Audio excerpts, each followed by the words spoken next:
Hello! Today we are here to talk about Canopy. This is a recent release, right? Yep. It was a It was Kickstarter. still this year, but yeah, it's 2021, and I think it's so new that it's really out of stock. Yeah. So you really can't find it anywhere. So this is the retail version, Mhm. and there is a Kickstarter deluxe version of this as well, which it basically replaces some of the cardboard tokens with wooden bits, and then there's a bag for storing the tokens, and then there's some upgrades for the cards they call the board, but it's really just cardboard that they're replacing the cards with for the main area. So can you tell us a little more about the game? So 2021 Board Game Geek rating is 7.4. Overall rating is 5,000. Oh, excuse me. I'm sorry, wrong line. So 7.7. So pretty good score. Overall rank of 3174. Plays 1 to 4 people. It's designed by Tim Eisner with art by Vincent Detrate. Published by Weird City Games, and the MSRP is $29.95.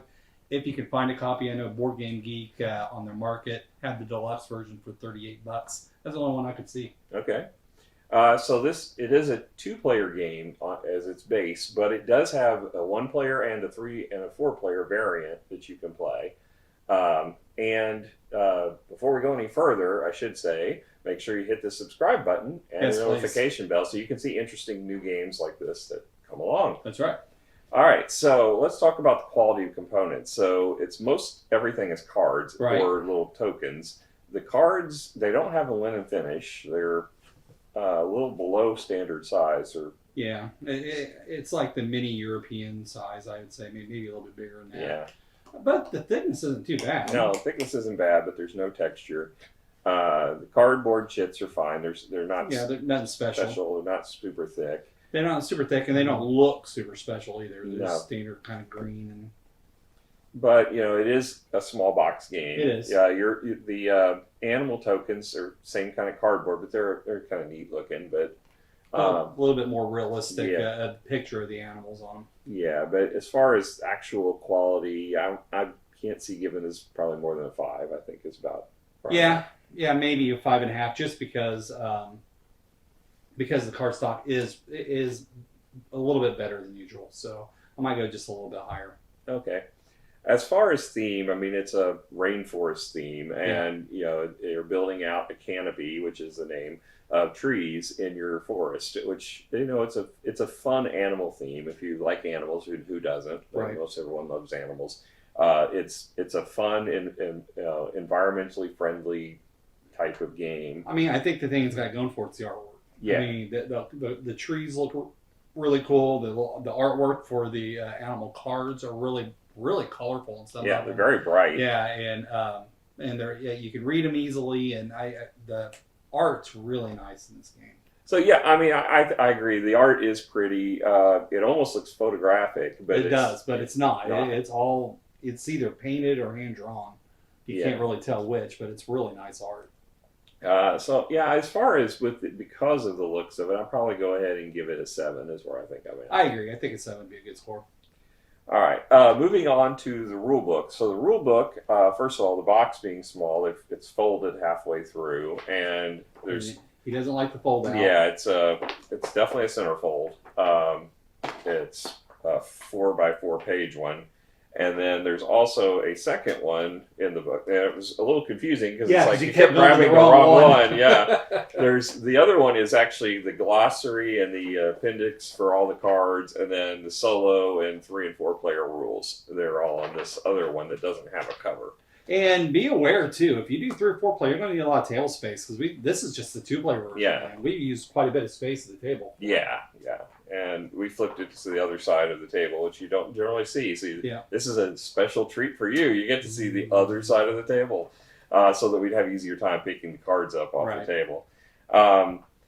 But yeah, the rule book explained the rules clearly. It's fine. I mean, there's nothing special about it. It's a pretty simple game. Yeah, it's a pretty simplistic game. It's basically just card drafting. Mm-hmm.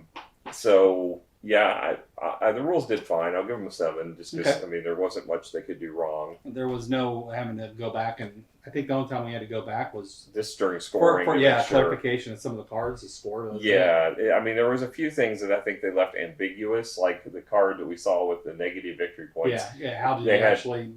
How do you lose points on it? Whether you when you activate the card or the card in itself was just a negative. And is it every round or it just end game? Right. Because they had leafs of different colors telling you if it was end of game scoring or round by round scoring. They didn't really clarify that, so I'm Right. probably still going to have to look that up online because we didn't stop the game to check. We just treated it the way we thought it was. And he had a card that allowed him to get rid of it anyway, so it So- didn't really come up as an issue. Yeah.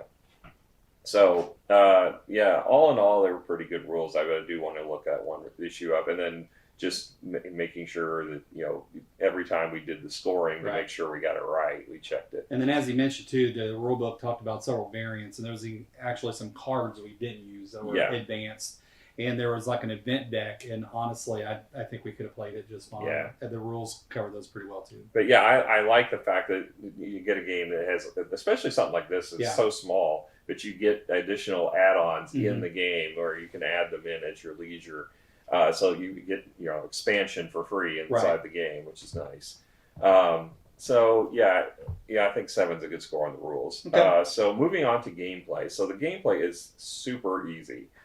So you're going to take a stack of cards that they have built in the deck, and you're going to shuffle them and remove 10 of them from the game just outright, so that the game has a little bit of variety.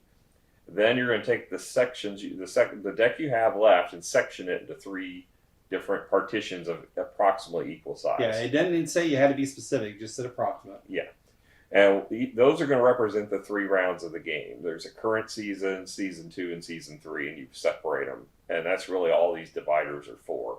And then from there, there's 3 sections that are the actual play area. And for growth, there's a growth 1, 2, and 3. You're going to flip 1 card face down into the 1 to start the game, 2 into the 2, and 3 into the 3. Then whoever's the first player gets to pick the stack on the 1, look at it, which would just be 1 card at this point, decide if they want that card in their forest or not. If they don't, they put it back and they add Face a card from the stack to it face down. So nobody knows what that new card is. Then they choose to go on to 2, and if they do the same thing, if they look at it, they can take it or they can put it back and add a card. You can do that all the way through 3. If you still don't like the cards you got, you put it back, you still add a card, then you take the top card from the deck, and you're forced to take that. You have to take that one. And there are bad cards in the deck. So there's the good cards, which are scoring, and even some of those are scored based upon counts of accumulating them, the different plant types. And if you might get points for having 1 of them, but not 2, and so on. Yep. So you want to get a certain number, but don't go over that number or don't go under that number. And so you could potentially get hosed by what you take. But there's fires and there's droughts and there's disease in there that will potentially wipe out cards within your forest, or potentially even screw up your opponent. Yep. And it becomes even a little bit more brutal in the respect that you go through that whole stack, and then once that stack is gone, you eventually have to take a stack. Yeah. Because if it's your turn and there's that number 2 section hasn't been taken, you got to take it no matter what's in there. Yeah, because you don't end the round until all those cards are gone. Correct. So you have to take, and if there's no cards left in the deck to draw, you must take one of those 3. That's really all there is to gameplay. The rest of it's scoring. Now, within the cards, you have tree trunks and you have tree canopies. So part of the game's strategy is building out trees that in such a way that they grow tall and grow as many trees as possible by end of game.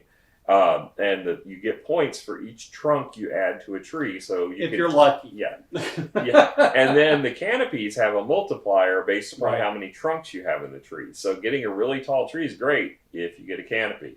I had a super tall tree, no canopy at the end, which didn't do me any good because it had no points. And I had a tree that was worth nothing. The trunk was worth nothing, and the canopy was worth nothing. Yeah. So, but it did still help you in your count. it did because it gave me the biggest forest, and it got me some points. And let you win the game. Let me win the game. And then beyond that, you have different plant life varieties that Mhm. are set collection. So like ferns, And then they got and what's really nice too is it's got all the scientific names. Mm-hmm. So it's a little bit of an opportunity to learn as well if you're interested in that. So there's like, I think, at least 3 different plant varieties that you get. And it's still set collection. So, but each plant's different on how much you collect. Yeah, plus they have flavor text at the bottom that gives you a little bit of background on the way they grow or treat the different animals, what they do. So that's pretty cool. So the animals are set collection too, but there's only 2 of them. They're for mating. So one of them actually is a scoring card. The other card gives you a special ability within the mating pair. And it might have 1 or 2 points on it as well. But the idea is to try to collect that set so that it will score more points at the end of the round. Like, for example, I got the poison dart frog. If you just get the one, it's worth 2 points. If you can get both of them, it's worth 5. And then the other one is worth 2, but this is the one that gives you a special ability. Right. So those cards I thought were really cool. Yeah, I like the animals really well. Those are kind of neat. Yeah, and then but then most of the cards, all the plants and all the bad disasters, and then there's weather conditions as well, rain and sun that pair up. If you get one of each, you get points for that. So it's all about that. But all of those cards like that go away at the end of the round, and all you're left with are your trees and your animals. Everything else is just gone at the end of the round after you scored it. Right. The other card type that's in there are seeds. And seed cards, there's a whole deck of seeds that are basically just added additional cards of the same types that are in the deck. They could be worth more, though. Yeah, they're all positive. And the idea is that you're going to draw from this pile a set of 3 of them, and for each seed you get to keep one of them.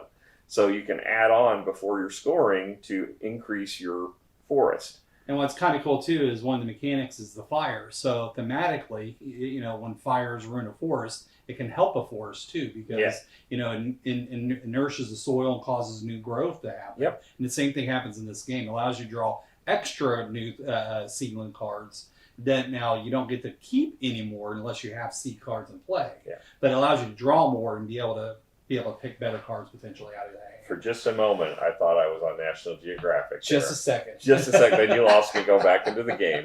So yeah, it's a neat little mechanic. It's a neat mechanic, and it makes sense from a scientific perspective. So I thought that was cool.